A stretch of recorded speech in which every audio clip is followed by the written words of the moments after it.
প্রিয় শিক্ষার্থীরা, 2 দিন বিরতির পরে আজকে আবার আমি রাসায়নিক বন্ধনের উপরে আমার তৃতীয় ক্লাস নিয়ে উপস্থিত হয়েছি। তোমরা অবশ্যই আমার ক্লাসটা ফলো করবে। আজকে রাসায়নিক বন্ধনের উপরে সবচেয়ে গুরুত্বপূর্ণ ক্লাস। আমরা এই অধ্যায়টা পড়ার যে উদ্দেশ্য আজকে মূলত সেটাই শুরু করব। অবশ্যই তোমরা দেখবে। আর আমার টিউটোরিয়ালটা একটু বড় হয়ে যায়। আসলে একটা অধ্যায়ের অনেকগুলো টপিক থাকে, সেই টপিকগুলো পড়াতে গেলে আমি যদি একটা টপিক এক দিনেই পড়াই তাহলে এক মাসে আমার একটা চ্যাপ্টার পড়াতে হবে। সত্যিকার অর্থে এই কারণে আমার টিউটোরিয়ালগুলো একটু লম্বা হয়ে যায় বা বড় হয়ে যায়। তোমরা অধৈর্য হবে না। অবশ্যই আমি কোনো কৃত্রিম কথাবার্তা বলবো না, বাস্তবিক কথাবার্তার সাথে আমি অবশ্যই আমার টিউটোরিয়ালটা চালু রাখবো। তোমাদের সবাইকে এই করোনার মহামারী মুহূর্তে সাহায্য করছি। আমার যতদূর সম্ভব আমি চেষ্টা করছি, তোমরাও চেষ্টা করে যাও। আর সাবধানে থাকবে, ঘরে থাকবে। আমি শুরু করছি আমার ক্লাস। আজকে আমার ক্লাসের প্রথম পাঠ হচ্ছে ফার্স্ট পয়েন্ট।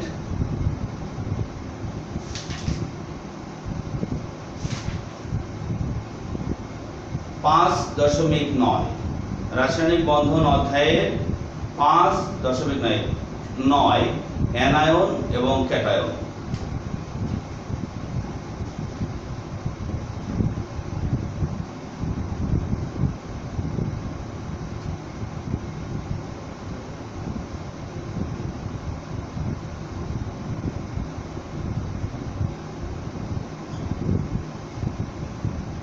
এখানে খুব বড় ধরনের কোনো কথাবার্তা বলবো না, কারণ এটা তোমরা জানো অ্যানায়ন ক্যাটায়ন কি। এটা খুব সহজ বিষয়, তোমরা অষ্টম শ্রেণীতেও পড়েছিলে। এবার আমি শুধু বলছি ধনাত্মক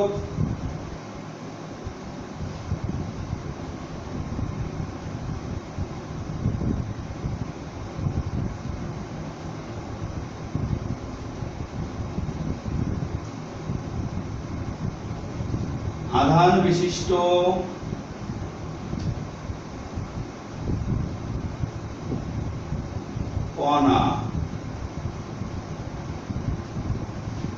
কণাকে ক্যাটায়ন বলে।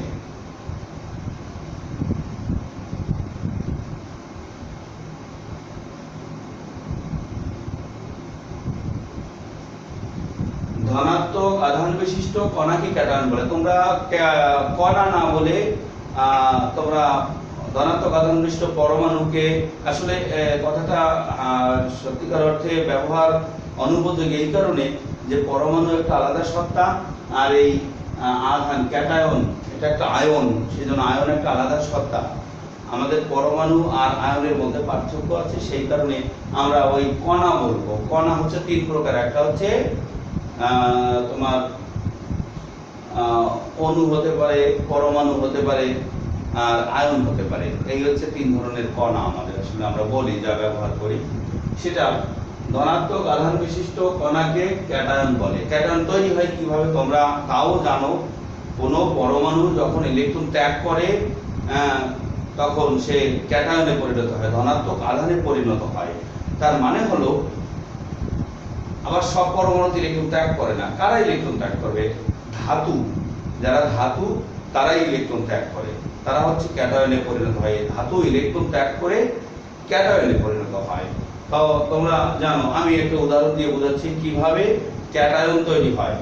যেমন ছোট একটা উদাহরণ দেই, এই ক্যালসিয়ামের পারমাণবিক সংখ্যা 20, ইলেকট্রন বিন্যাস দেখাই 1s2 2s2 2p6 3s2 3p6 এই 3b0 4s2। তোমরা জানো কেন ডি অরবিটালে ইলেকট্রন প্রবেশ করেনি? জানো, এই 4s অরবিটালের থেকে 3d অরবিটালের শক্তি বেশি। আমরা জানি যে অরবিটালের শক্তি কম, সেই অরবিটালে আগে ইলেকট্রন প্রবেশ করে। সেই কারণে 3d অরবিটালে ইলেকট্রন প্রবেশ না করে এখানে প্রবেশ করেছে। তাহলে সর্বশেষ শক্তি স্তরে কয়টি ইলেকট্রন আছে? দুইটি। আর তার আগের শক্তি স্তরে কয়টি আছে দেখো তো? এই 3 8টি, মানে অষ্টকপূর্ণ। তো এ যদি দুইটি ইলেকট্রন ত্যাগ করে তাহলে অষ্টকপূর্ণ হয়। তাহলে খেয়াল করো একটু, ক্যালসিয়াম এই দুইটি ইলেকট্রন ত্যাগ করলো, ইলেকট্রন কিভাবে লেখা হয়? তীর চিহ্ন দিলাম, দুইটি ইলেকট্রন ত্যাগ করে এই আধান হলো। তো একটু খেয়াল করো তোমরা, অবশ্যই ক্যালসিয়াম দুইটি ইলেকট্রন ত্যাগ করার পরে দুইটি ইলেকট্রন যদি চলে যায় তাহলে তার মধ্যে ইলেকট্রন দুইটি শর্ট হয়, কিন্তু প্রোটন কিন্তু 20টাই থাকে। তাহলে প্রোটন 20টা থাকলে এখন দুইটি ইলেকট্রন চলে যাওয়ার পরে তখন ইলেকট্রন হয়ে গেল 18টি আর প্রোটন হয়ে গেল 20টি। তাহলে দেখো 20টি প্রোটনের আধান কত? +20, আর 18টি ইলেকট্রনের আধান কত? -18। তাহলে হলো কত? +2। তোমরা একটু খেয়াল করো, আমাদের ইলেকট্রন দুটো ত্যাগ করার পরে সে ক্যালসিয়াম +2 আয়নে পরিণত হলো। এটা হচ্ছে ক্যাটায়ন। এখন আমি যাব অ্যানায়ন। এরকম আরো অনেক উদাহরণ আছে। যারা ইলেকট্রন ত্যাগ করবে, যে কয়টা ইলেকট্রন ত্যাগ করবে, দুইটি ইলেকট্রন ত্যাগ করেছে +2 হয়েছে, অ্যালুমিনিয়াম 3টি ইলেকট্রন ত্যাগ করে +3 হয়, সোডিয়াম 1টি ইলেকট্রন ত্যাগ করে +1 হয় আধান। তো ক্যাটায়ন গেল। এবার আমি অ্যানায়নে যাই।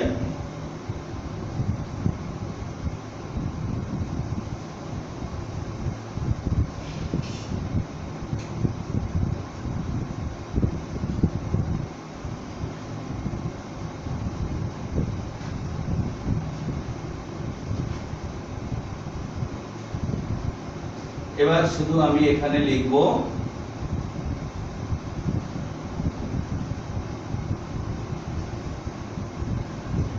ঋণাত্মক আধান বিশিষ্ট কণাকে ক্যাটায়ন বলে, এটা অ্যানায়ন বলে।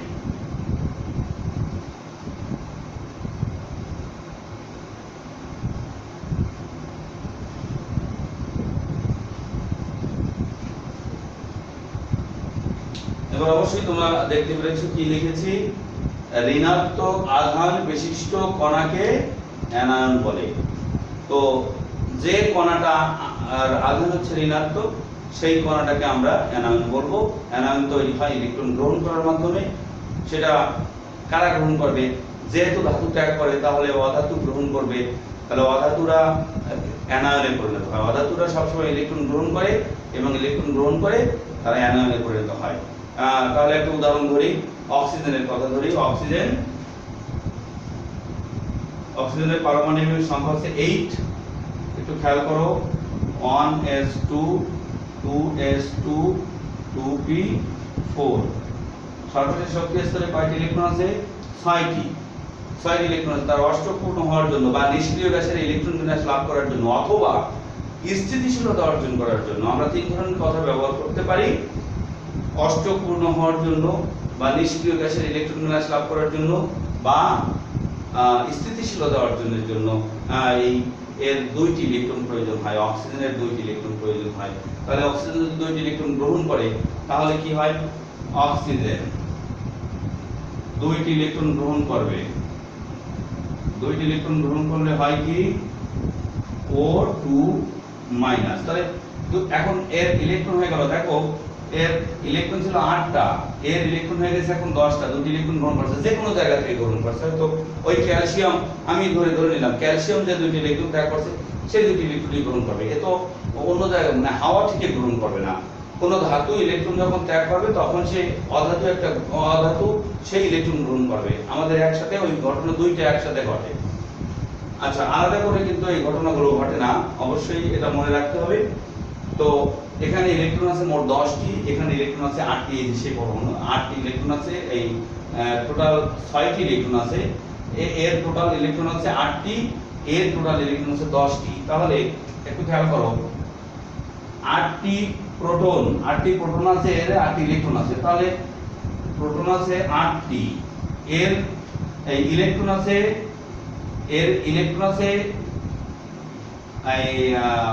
8টি, এর আছে 10টি। তো এখন এর কাছে প্রোটন কিন্তু সেই 8টি রয়ে গেল, প্রোটন 8টি আর ইলেকট্রন 10টি। তাহলে থাকলো কত -2। এখন দেখো আমরা অক্সিজেনের অ্যানায়ন পেয়ে গেলাম। তাহলে অ্যানায়ন আর ক্যাটায়ন তোমরা বুঝতে পেরেছো। অবশ্যই এখন আমি অন্য টপিকে যাব।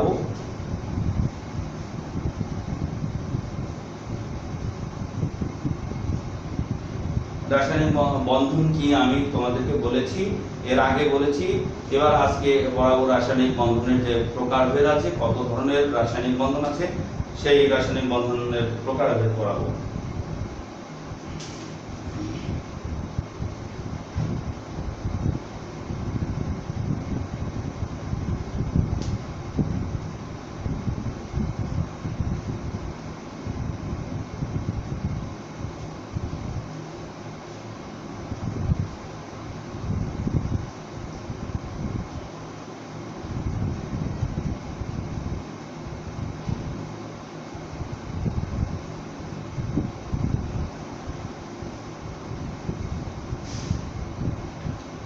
রাসায়নিক বন্ধন 3 প্রকার।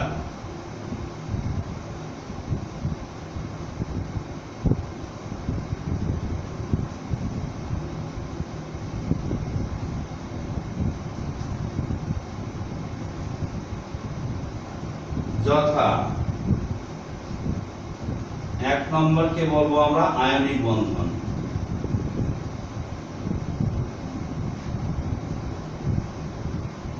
আয়নিক বা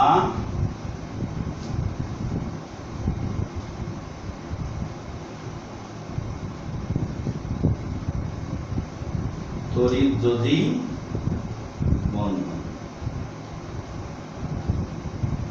2 নম্বর বলবো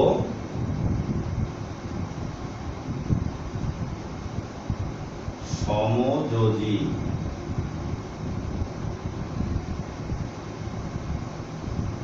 বন্ধন।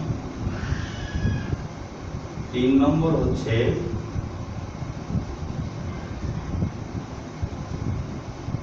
ধাতব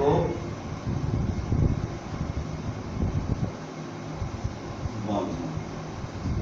তোমরা তোমাদের বইতে যে 3 ধরনের বন্ধন আছে, আরো এক ধরনের বন্ধন আছে, সেটা তোমরা হায়ার লেভেলে গিয়ে, ইন্টারমিডিয়েটে গিয়ে অবশ্যই তোমরা এটা পারবে, বুঝতে পারবে।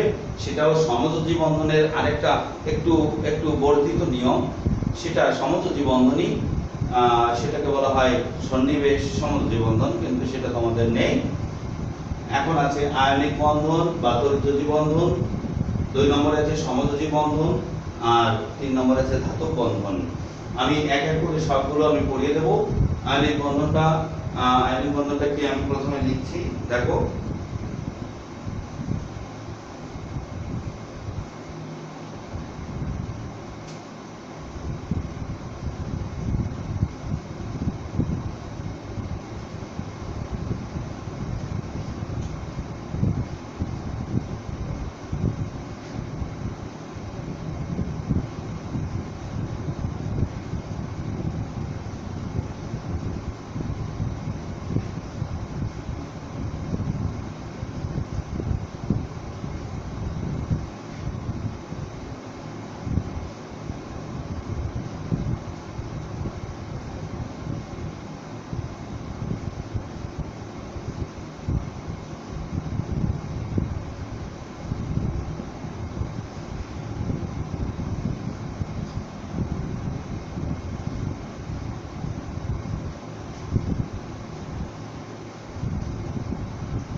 তোমরা একটু দেখো, আয়নিক বন্ধন লিখেছি। আয়নিক বন্ধনের এই যে আয়নিক বন্ধনটা পড়াচ্ছি আমি।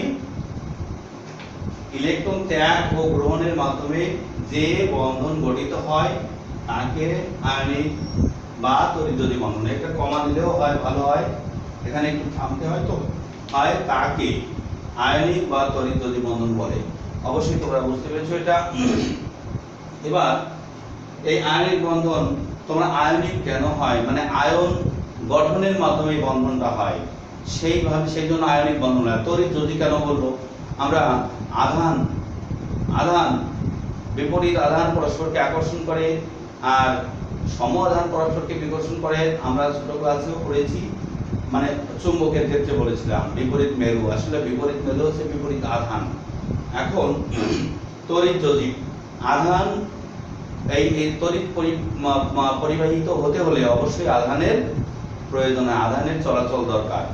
সেই কারণে আমরা তড়িৎ যোজী বন্ধন করেছি। এবার আমি ইলেকট্রন ত্যাগ গ্রহণের মাধ্যমে, এই সংজ্ঞাটা তোমরা আরো একভাবে দিতে পারো, ইলেকট্রন আদান প্রদানের মাধ্যমে যে বন্ধন গঠিত হয়। তোমাদের যেটা ভালো লাগে সেটা অবশ্যই লিখবে।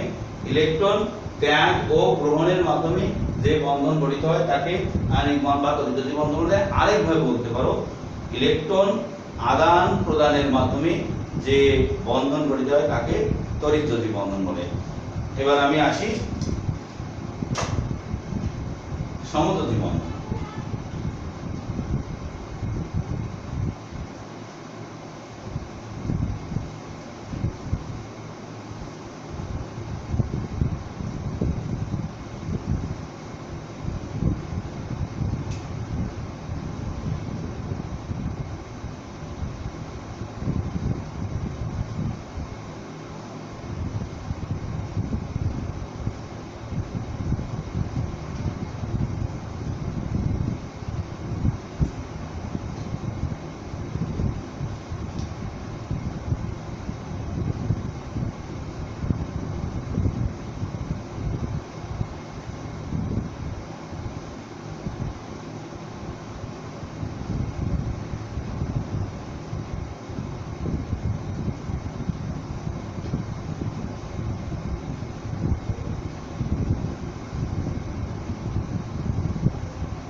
তোমরা দেখো কি লিখেছি, একাধিক পরমাণুর মধ্যে ইলেকট্রন শেয়ারের মাধ্যমে, শেয়ার কথাটার অর্থ হচ্ছে ভাগাভাগি করা। একটা পরমাণু যদি দুইটি ইলেকট্রন শেয়ার করে, অন্য পরমাণু দুইটি ইলেকট্রন শেয়ার করতে হবে, মানে সমান সংখ্যক ইলেকট্রন শেয়ার করতে হয়। সেই কারণে এই বন্ধনের সবচেয়ে বড় বৈশিষ্ট্য এটা, সমান সংখ্যক ইলেকট্রন শেয়ার করতে হবে। এখন দেখো, শেয়ার মানে ভাগাভাগি করা, এই ইংরেজিতে বলা হয় শেয়ার। আমরা সেই আমি এখানে কিন্তু লিখতে পারতাম ইলেকট্রন ভাগাভাগির মাধ্যমে যে বন্ধন গঠিত হয় তাকে সমযোজী বন্ধন বলে, আমি এটাও লিখতে পারতাম। সুতরাং তোমরা বুঝতে পারছো, একাধিক পরমাণুর মধ্যে ইলেকট্রন শেয়ারের মাধ্যমে যে বন্ধন গঠিত হয় তাকে সমযোজী বন্ধন বলে। এবার আমি সমযোজী বন্ধন বলেছি, এবার আমি ধাতব বন্ধনে যাব।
লক্ষ্য করো তোমরা, ধাতুতে পরমাণু সমূহ যে বন্ধনের সাহায্যে আবদ্ধ থাকে তাকে ধাতব বন্ধন বলে। আমরা এর আগে পড়েছি ইলেকট্রন আদান প্রদানের মাধ্যমে বা ইলেকট্রন শেয়ারের মাধ্যমে বা ভাগাভাগির মাধ্যমে যে বন্ধন গঠিত হয় তা আমরা পড়েছি। এবার আসছে ধাতুর মধ্যে। আচ্ছা, ধাতুর মধ্যে তো একই ধরনের পরমাণু থাকে। এখানে তো আমরা আগে পড়েছি ধাতু ইলেকট্রন ত্যাগ করে, কিন্তু এখানে তো সবগুলোই ধাতব পরমাণু। তাহলে কিভাবে বন্ধন গঠিত হয়? এর মধ্যে এক ধরনের বন্ধন গঠিত হয়, যেমন লোহা, এক খণ্ড লোহা, একটা বা লোহার দণ্ড। সে লোহার দণ্ডের মধ্যে তো অধাতু নেই যে একটার সাথে একটা ইলেকট্রন আদান প্রদানের মাধ্যমে বন্ধন গঠন করলো বা ইলেকট্রন শেয়ারের মাধ্যমে বন্ধন গঠন করলো। এখানে আবার একটু ভিন্ন ধরনের একটা বন্ধন গঠিত হয়। এই পরমাণুর মধ্যে এক ধরনের আয়ন গঠিত হয়, সেটা আমি যখন বিস্তারিত পড়াবো ধাতব বন্ধন তা আমি অবশ্যই বলে দেবো। তাহলে তোমরা শুধু এটা জেনে ধাতুতে পরমাণু যে বন্ধনের সাহায্যে আবদ্ধ থাকে তাকে ধাতব বন্ধন বলে। এটা শুধু এখন আমি বিস্তারিত পড়াচ্ছি। এবার আমি আবার আয়নিক বন্ধনে ফিরে যাব। আয়নিক বন্ধনের এবার আমি বিস্তারিত পড়া শুরু করব। তোমরা লক্ষ্য করো সবাই।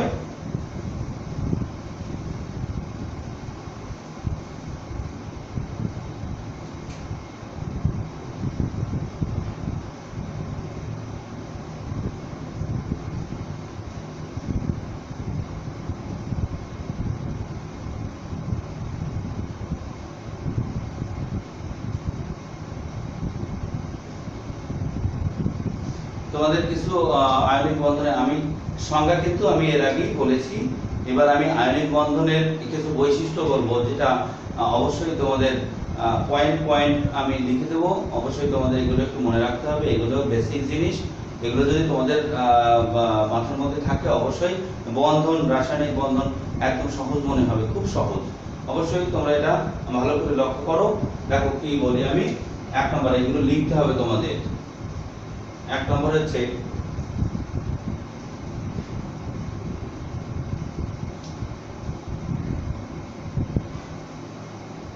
বৈশিষ্ট্য। লিখি বৈশিষ্ট্য।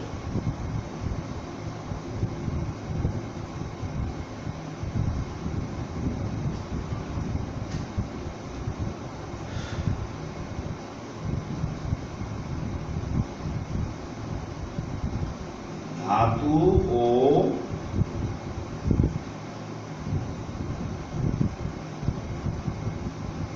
অধাতুর মধ্যে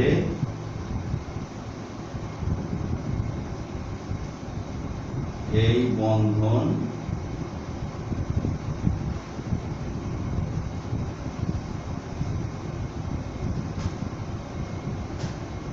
গঠিত হয়। 2 নম্বর লেখো,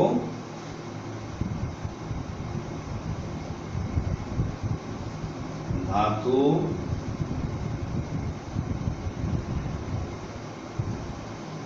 ইলেকট্রন ত্যাগ করে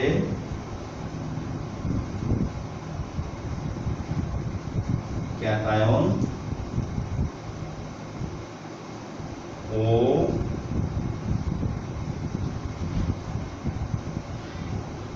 অধাতু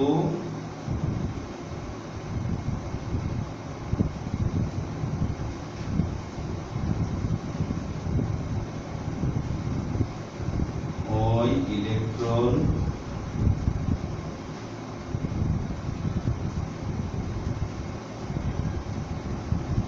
গ্রহণ করে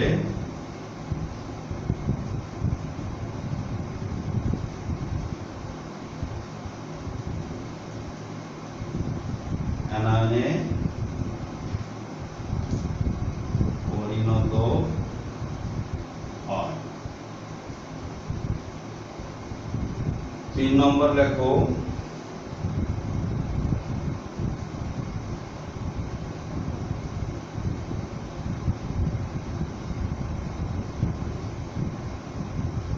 ক্যাটায়ন ও অ্যানায়ন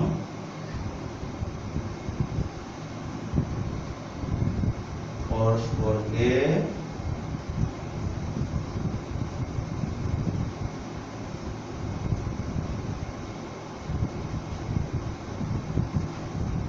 আকর্ষণ করে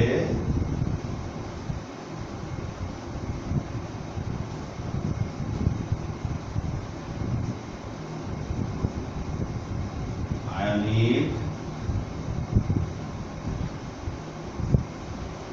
বন্ধনের মাধ্যমে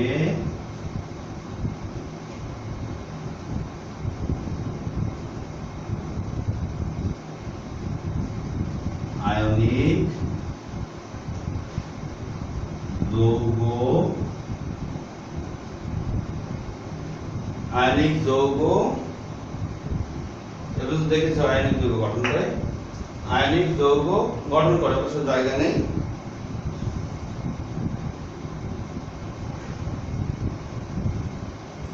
আয়নিক যৌগ এই পর্যন্ত তোমরা দেখেছো। আয়নিক যৌগ তোমরা লিখে দাও গঠন করে, এই পর্যন্ত আয়নিক যৌগ গঠন করে। যৌগ লিখেছি, গঠন করে লিখতে হবে। আমি এখানে লিখি গঠন করে, জায়গা নেই কারণে। আচ্ছা, এই হচ্ছে আমাদের আয়নিক বন্ধনের যে মূল রহস্য যেটা, সেটা হচ্ছে এর মধ্যে আছে। তো আমরা এইটা এখন ফলো করব, আমরা আর কোনো দিক যাব না। আমরা এর আগে পড়েছি ধাতু ইলেকট্রন ত্যাগ করে অধাতু ইলেকট্রন গ্রহণ করে, আর ধাতু ইলেকট্রন ত্যাগ করে ক্যাটায়নে পরিণত হয়, অধাতু ইলেকট্রন গ্রহণ করে অ্যানায়নে পরিণত হয়। এই দুইটি আধান মানে বিপরীত আধান হলো, এই দুইটি আধান পরস্পরকে স্থির বৈদ্যুতিক বল দ্বারা আকর্ষণের মাধ্যমে এই আয়নিক বন্ধনের মাধ্যমে আয়নিক যৌগ গঠন করে।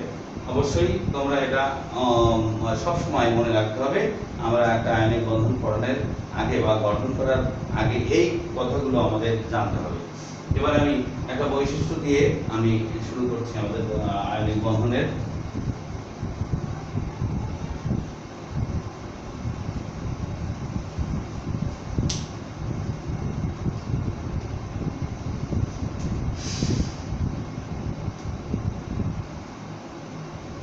সোডিয়াম ও ক্লোরিনের মধ্যে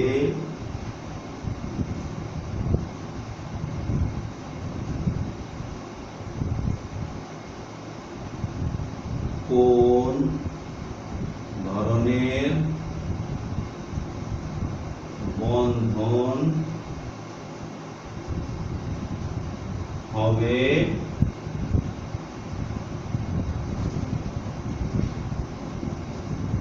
বন্ধন চিত্রের সাহায্যে বর্ণনা করো। মনে করে একটা প্রশ্ন আমাদের, এটা আমরা এখন দেখব। আমাদের শুরু করতে হবে, তোমরা সবসময় মনে রাখতে হবে বন্ধন শুরু করে কোন কোন পরমাণুর মধ্যে বন্ধন হচ্ছে। অবশ্যই সেই পরমাণুগুলোর ইলেকট্রন বিন্যাস প্রথমেই করতে হবে। আমাদের রাসায়নিক বন্ধনের মূল যখন আমরা শুরু করব একটা পরমাণুর সাথে আরেকটা পরমাণুর বন্ধন কোন ধরনের বা কেন এরকম, আমরা যখনই শুরু করব তার শুরুতেই আমাদের ওই পরমাণু দুইটির ইলেকট্রন বিন্যাস করতে হবে। কারণ হচ্ছে এই পরমাণু কোন পরমাণু কয়টি ত্যাগ করবে বা কোন পরমাণু কয়টি গ্রহণ করবে ইলেকট্রন, সেটা জানার জন্য অবশ্যই আমাদের ইলেকট্রন বিন্যাস খুব জরুরি, এটা আমাদের করতেই হবে। অনেকেই করে কি পরীক্ষার সময় আরেকজনের কাছ থেকে শুনে এই বলতো এই পরমাণু কয়টি ইলেকট্রন ত্যাগ করবে, ওই পরমাণু কয়টি ইলেকট্রন গ্রহণ করবে। তো একটা বিষয় হচ্ছে এরকম ম্যাক্সিমাম ক্ষেত্রে এই ঘটনাগুলো ঘটে। প্রথম দিকের স্টুডেন্টগুলো অনেক সময় শিক্ষকদের উপরে অনেকটা বিশ্বাস রাখে এবং অবশ্যই কনসেন্ট্রেট থাকে ক্লাসের দিকে। আর কিছু কেউ আছে দেখা গেল ক্লাসের দিকে ফলো করে না, ও আমার বাসায় শিক্ষক আছে, অবশ্যই আমি শিক্ষকের কাছে গিয়ে পড়ে নেব। সত্যিকার অর্থে সেই শিক্ষার্থী কোনো শিক্ষককেই বিশ্বাস করে না। কেন করে না? সে নিজের বিদ্যালয়ের শিক্ষককে যখন বিশ্বাস করতে পারে না, তখন কোনো শিক্ষককেই সে বিশ্বাস করতে পারবে না। কারণ সে তো এখানে ফাঁকি দিচ্ছে, ওই ফাঁকিটা অভ্যাসে পরিণত হলো, বাসায়ও সে ফাঁকি দেবে। সুতরাং তোমরা সবসময় লক্ষ্য করবে, একজন শিক্ষকের পড়ানোর উপর অবশ্যই বিশ্বাস রাখো, তোমাদের ভালো হবে। এতে ভবিষ্যতে তোমরা একটা প্রমাণ যদি পেতে চাও, দেখবা যারা এইরকম করে বেড়েছে একই বিষয় 5জন শিক্ষকের কাছে পড়ে বেড়ায়, কিন্তু তারা কোনোদিন ভালো রেজাল্ট করতে পারে না। এটা অবশ্যই তোমরা তোমাদের ভালোর জন্য বললাম। তোমাদের মা বাবা অবশ্যই তোমাদের পিছনে অনেক টাকা পয়সা খরচ করে, কিন্তু যারা আয় করে টাকা অবশ্যই তাদের অনেক কষ্ট হয়, সেটা তোমরা অবশ্যই মনে রাখবে তোমাদের মা বাবার দিকে তাকিয়ে। এবার আমি আসছি, এই বন্ধনটি গঠন করব। দেখো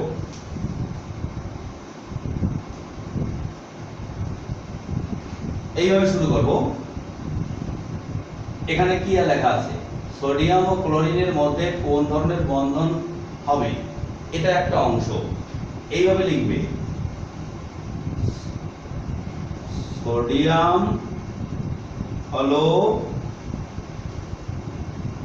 ধাতু এবং ক্লোরিন হলো অধাতু। তাই এদের মধ্যে কোন ধরনের বন্ধন হবে তোমরা জানো, এর আগে বলেছি আয়নিক বন্ধন গঠিত হবে।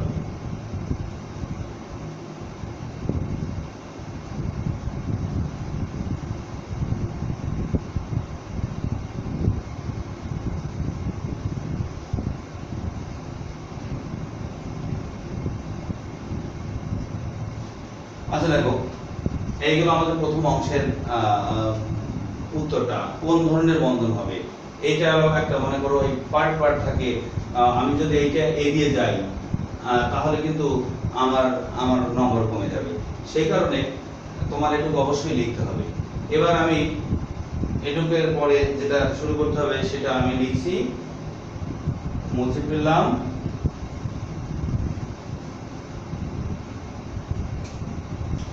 এর পরের অংশ থেকে শুরু করতে হবে, সোডিয়াম ও ক্লোরিনের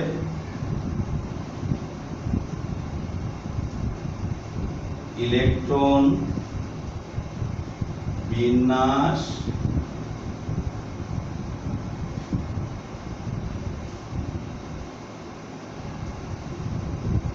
নিম্নরূপ। এইভাবে লিখতে হবে, sodium 11 1s2 2s2 2p6 3s1, chlorine 17 1s2 2s2 2p6 3s2 3p5, কত হলো 10 আর 7 17। একটু তোমরা একটু লক্ষ্য করো, একটু খেয়াল করো, এখানে সর্বশেষ শক্তিতে একটা ইলেকট্রন আছে, এর সর্বশেষ শক্তিতে 7টি ইলেকট্রন আছে।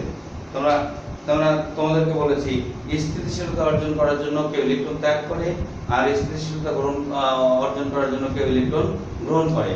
এ যদি একটা ইলেকট্রন গ্রহণ করে, ত্যাগ করে, সোডিয়াম যদি একটা ইলেকট্রন ত্যাগ করে, যদি এই ইলেকট্রনটা এখানে চলে আসে তাহলে 3p6 হয়ে যায়, তাহলে এর এইটা থাকে না, তাহলে এর সর্বশেষ শক্তিতে 8টা ইলেকট্রন হয়, অষ্টপূর্ণ হয়।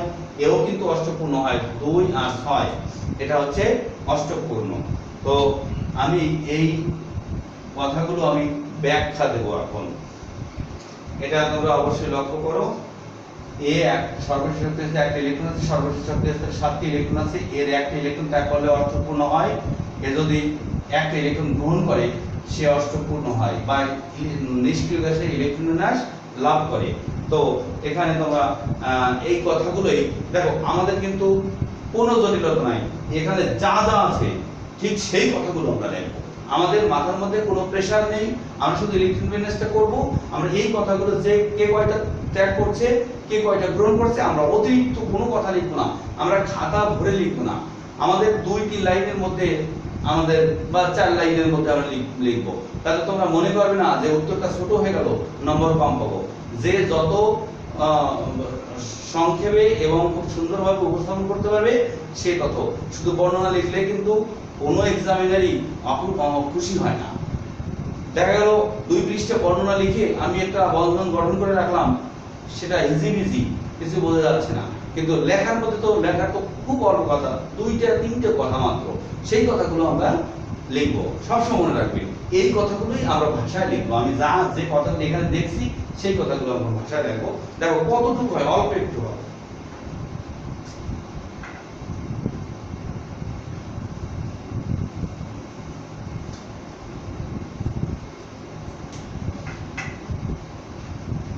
সোডিয়াম ও ক্লোরিনের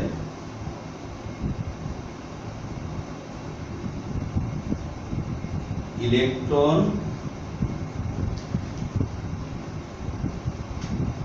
বিন্যাস হতে দেখা যায় যে এদের সর্বশেষ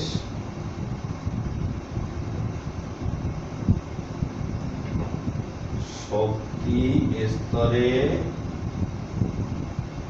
যথাক্রমে, আমি একসাথে দুইটা লিখছি তো সেই জন্য যথাক্রমে লিখব, যথাক্রমে 1টি ও 7টি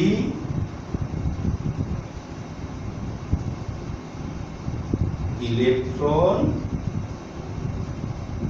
আছে। দেখো এই কথাগুলো কিন্তু আমি ইলেকট্রন বিন্যাসে দেখেছি, সেই কথাগুলোই লিখলাম। এখানে অতিরিক্ত কোনো কথা লিখবো না আমরা। ইলেকট্রন আছে, তারপরে বলেছিলাম কি স্থিতিশীলতা অর্জন করার জন্য বা নিষ্ক্রিয় গ্যাসে ইলেকট্রন বিন্যাস লাভ করার জন্য অথবা অষ্টকপূর্ণ হওয়ার জন্য, যে কোনো কথা বলো, কেউ অষ্টকপূর্ণ হয় কেউ দ্বিত্বপূর্ণ হয়, সেই জন্য আমরা অষ্টকপূর্ণ বললাম না দ্বিত্বপূর্ণ বললাম না, আমরা বললাম নিষ্ক্রিয় গ্যাসে ইলেকট্রন বিন্যাস লাভ করার জন্য। এই কথাটাই সবচেয়ে ভালো হয়। নিষ্ক্রিয় গ্যাসের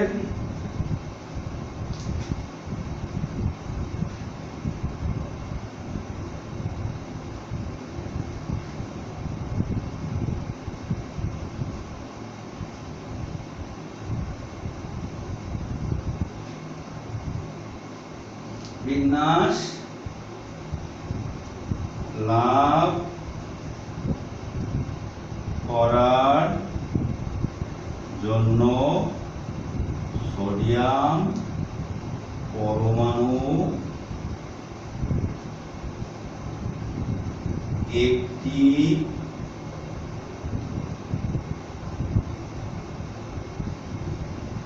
ইলেকট্রন ত্যাগ করে, আচ্ছা বলো তোমরা, একটি ইলেকট্রন ত্যাগ করলে সোডিয়াম কোন ধরনের আয়নে বলে? সোডিয়াম একটা প্লাস হবে, ক্যাটায়নে পরিণত হয়, করে সোডিয়াম এত আয়নে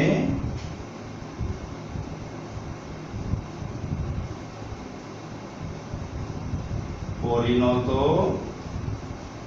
হয়। এই গেল আমরা সোডিয়ামের কথা। এবার আমি লিখব ক্লোরিনের কথা। তোমরা মনে রাখবা এই কথাবার্তাই কিন্তু আমি অন্য যে কোনো ধরনের পরমাণুর উপরে প্রয়োগ করব। এই একই কথা, শুধু ইলেকট্রনের সংখ্যা কম বেশি হবে তাতে কিছু যায় আসে না, কিন্তু ভাষাগুলো কিন্তু সব এক। এই পর্যন্ত বুঝলাম।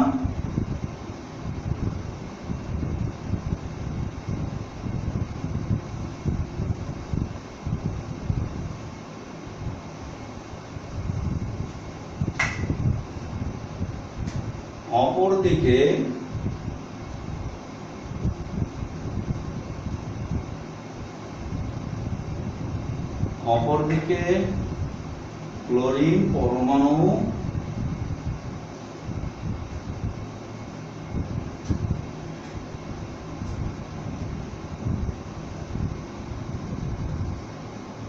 পরমাণু সোডিয়ামের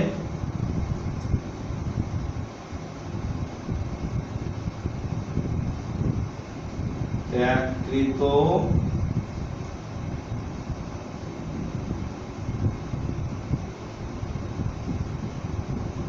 একটি ইলেকট্রন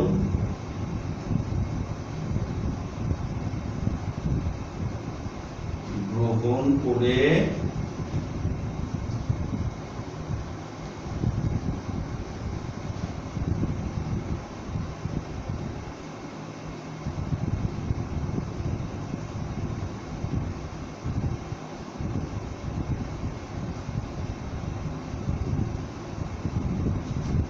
এখানে একটা কথা আছে, তোমরা দেখো এখানে এই কথাটা লেখা একটু ভুল হয়। যেমন একটি ইলেকট্রন গ্রহণ করে ক্লোরাইড আয়নে পরিণত হয়, এটাই কিন্তু ক্লোরাইড আয়ন। আমি এখানে লিখব ক্লোরাইড এ পরিণত হয়। আয়নটা না লিখলেও ভালো হয়, লিখলেও কোনো সমস্যা নাই, ওটা যায় আসে না, কিন্তু মূল কথাটা আমাদের লিখতে হয়। এটা ক্লোরাইড আয়নে পরিণত হয়। দেখো দুইটা এ গ্রহণ করে অষ্টকপূর্ণ হয়েছে, ও ত্যাগ করে সোডিয়াম পরমাণু ত্যাগ করে কিন্তু অষ্টকপূর্ণ হয়েছে বা নিষ্ক্রিয় বেশি ইলেকট্রন আছে। উভয় পরমাণু এভাবে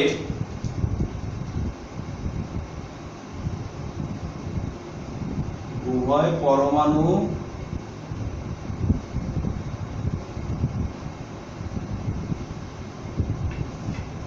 নিষ্ক্রিয় গ্যাসের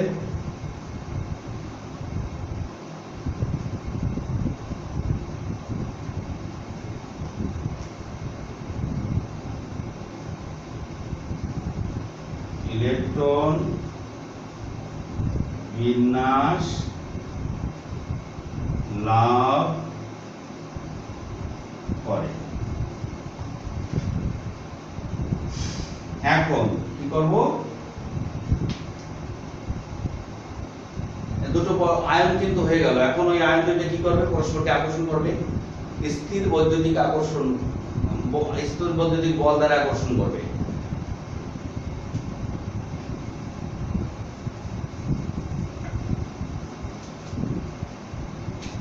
এখন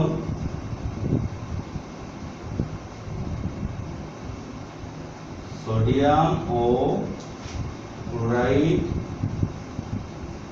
এই বিপরীত আধানদ্বয় পরস্পর স্থির বৈদ্যুতিক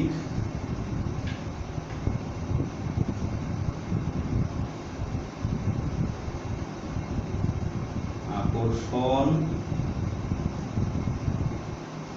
বলের মাধ্যমে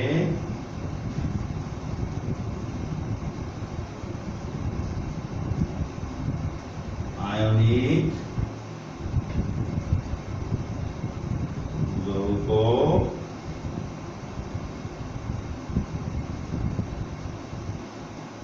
সোডিয়াম ক্লোরাইড খাবার লবণ গঠন করে।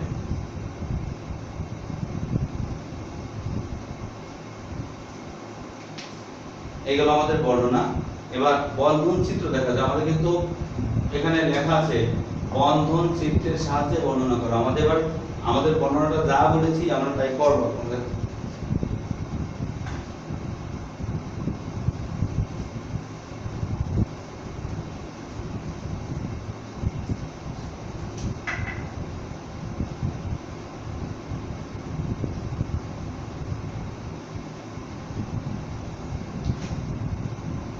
বন্ধন চিত্র আমি একটু সোডিয়ামের এইভাবে চিত্রগুলো আঁকি।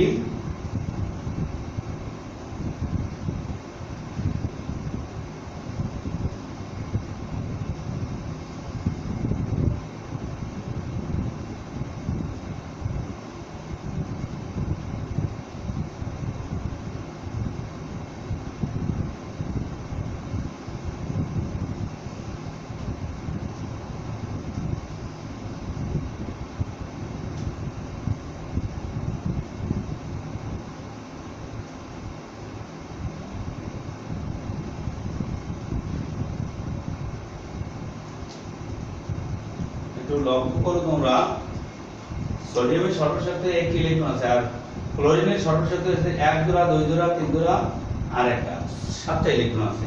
এখন সে অশ্বপূর্ণ বা নিষ্ক্রিয় ইলেকট্রন লাভ করবে। তোমরা সবসময় এইভাবে দিতে হবে।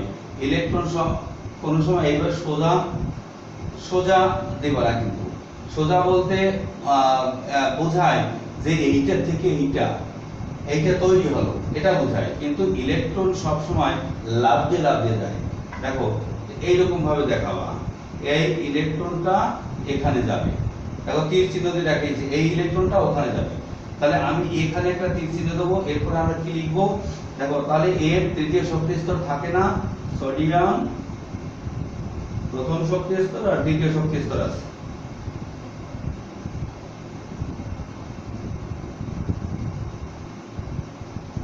তাহলে সোডিয়াম একটা ইলেকট্রন ত্যাগ করছে বিধায় সোডিয়াম এই থার্ড ব্র্যাকেট দিয়ে ওই আধানটা লিখতে হয়। আচ্ছা, এবার এই ক্লোরিনের নিচে এই 1 2 এই 3, তাহলে এর 8টা ইলেকট্রন হয়ে গেল সর্বোচ্চ শক্তি স্তরে।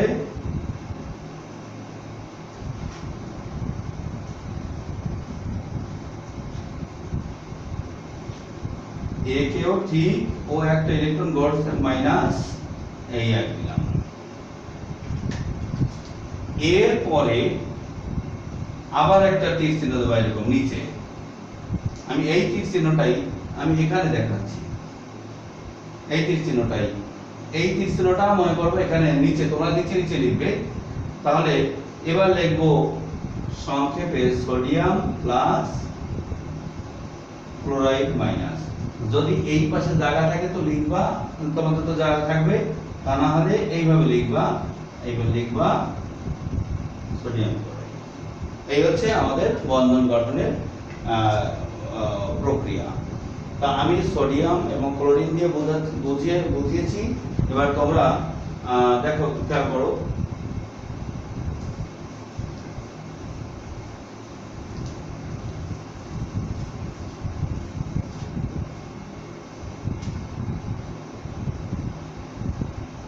এক নম্বর ম্যাগনেসিয়াম ও অক্সিজেনের মধ্যে বন্ধন, 2 নম্বর ক্যালসিয়াম ও অক্সিজেনের মধ্যে বন্ধন, 3 নম্বর এই ক্যালসিয়াম ও ক্লোরিনের মধ্যে বন্ধন, 4 নম্বর এই ম্যাগনেসিয়াম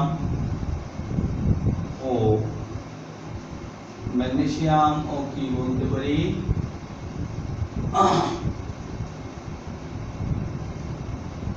আচ্ছা এই পর্যন্ত দেখো।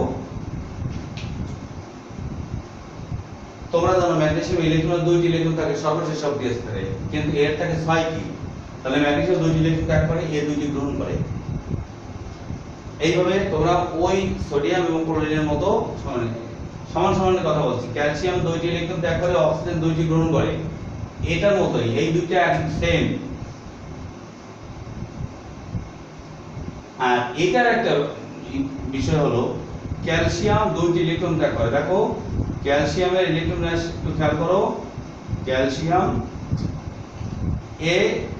এর সর্বশেষ শক্তি আমি সংক্ষেপে 1s2 দিয়ে করিনি, 8 দিয়ে করি 2 8 8 2। আর ক্লোরিনের তো ইলেকট্রন করছে 2 8 8 7। তাহলে কি হচ্ছে দেখো, একে তো 2টি ইলেকট্রন ত্যাগ করে, আর এর লাগে কয়টা, এর লাগ আছে একটা। তাহলে এই ধরনের যদি সমস্যায় পড়ো যে এ তো 2টি ইলেকট্রন ত্যাগ করে, তাই এর 2টি ইলেকট্রন গ্রহণ করতে পারে না, এর তো একটা ইলেকট্রন লাগবে, তাহলে কি হবে? তাহলে 2 দেখো দান করতে পারে 2টা, গ্রহণ করার সামর্থ্য আছে একটা, এ কিন্তু দানও করবে, 2টাই করবে, 2টা না করলে এর স্বার্থ পূরণ হয় না, কারণ সে তো নিষ্ক্রিয় গ্যাসে ইলেকট্রন বিন্যাস লাভ করবে। আর এ একটির বেশি গ্রহণ করতে পারবে না, তাহলে সে অষ্টক একটা, সে তার তো একটি ইলেকট্রন লাগবে অষ্টক পূরণের জন্য, সেই জন্য সে একটা বেশি গ্রহণ করতে পারবে না। সেই ক্ষেত্রে দেখো এর ত্যাগ করে 2টি, এর গ্রহণ করে একটি, তাহলে 2 এবং 1 এর লসাগু কত? 2। তাহলে এই ধরনের যদি সমস্যায় পড়তে হয় তাহলে অবশ্যই ক্লোরিনের সংখ্যা বাড়াতে হবে। আমি বলেছি ক্যালসিয়াম এবং ক্লোরিন পরমাণুর মধ্যে বন্ধন, এখন কার কয়টা পরমাণু লাগবে সেটা কোনো বড় কথা নয়, যে যার যে কয়টা লাগবে সেই কয়টা পরমাণু আনতে হবে।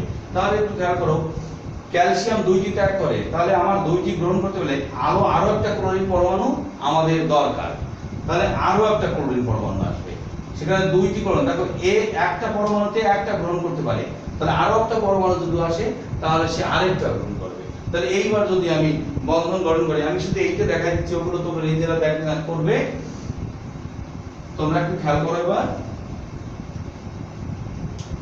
ক্যালসিয়াম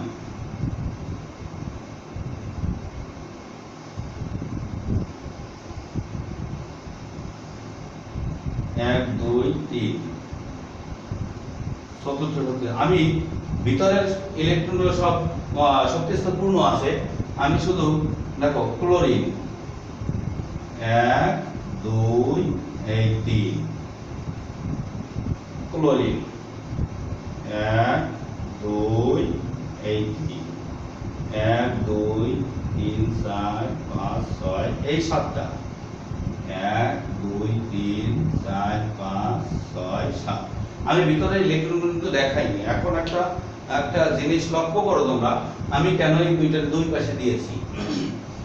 এই ক্লোরিন পরমাণুর সর্বশেষ শক্তিস্তর ইলেকট্রন আছে, এর সর্বশক্তিস্তর ইলেকট্রন আছে, ইলেকট্রন পরস্পরকে বিকর্ষণ করে।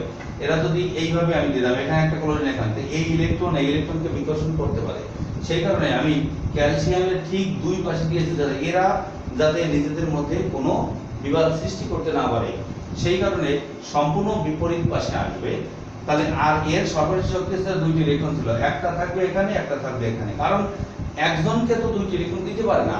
সেই কারণে একে দেবে এইভাবে একটা, আর এইকে দেবে এইখানে। তার মানে আমার তীর চিহ্নটা এরকম হবে। তাহলে আমার এখানে একটা ক্লোরিন পরমাণু আছে, ক্লোরাইড আয়ন, এখানে একটা ক্লোরাইড আয়ন, তো দুইটা ক্লোরাইড আয়ন আছে। তাহলে একটা লিখতে হবে এইভাবে ক্যালসিয়াম, ওইভাবে তোমরা এ দুইটা ত্যাগ করছে, খেয়াল করো দুইটা ত্যাগ করছে, তাহলে এ 2+, আর এখানে যেহেতু দুইটা ক্লোরাইড আয়ন আছে, আমি দুই দেব আগে, তারপরে এই দিয়া এই দিলাম, দেখো।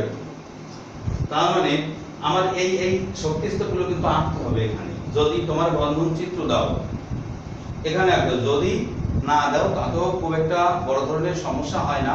তো অনেক এক্সামিনার আছে যারা দেখা গেল এখানে বইয়ে যেমন আঁকা আছে সেরকম আঁকতে হবে, এরকম বাধ্যতামূলক কিছু এক্সামিনার আছেন যে যারা নিজেদের গতিতে চলেন। সেই জন্য তোমাদেরকে বলেছি যে অবশ্যই এইগুলো এঁকে দিই।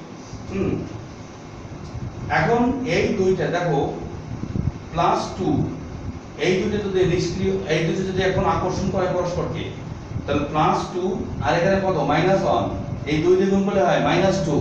তাহলে এই দুইটা যখন কাছাকাছি আসবে, +2 আর -2 নিষ্ক্রিয় হবে, তখন কি হয়ে যাবে, এর পরের তীর চিহ্নটা হবে এইরকম, এই ক্যালসিয়াম +2 আয়ন প্লাস দুইটা ক্লোরাইড আয়ন, এর পরের তীর চিহ্ন, তাহলে হয়ে যাবে কি ক্যালসিয়াম ক্লোরাইড।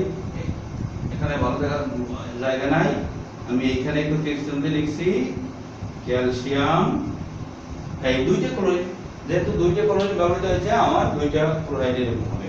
এবার তোমরা অবশ্যই বুঝতে পারছো, এটা খুব মজার জিনিস। তোমরা যদি মন দিয়ে লক্ষ্য করো তাহলে অবশ্যই বুঝতে পারবে।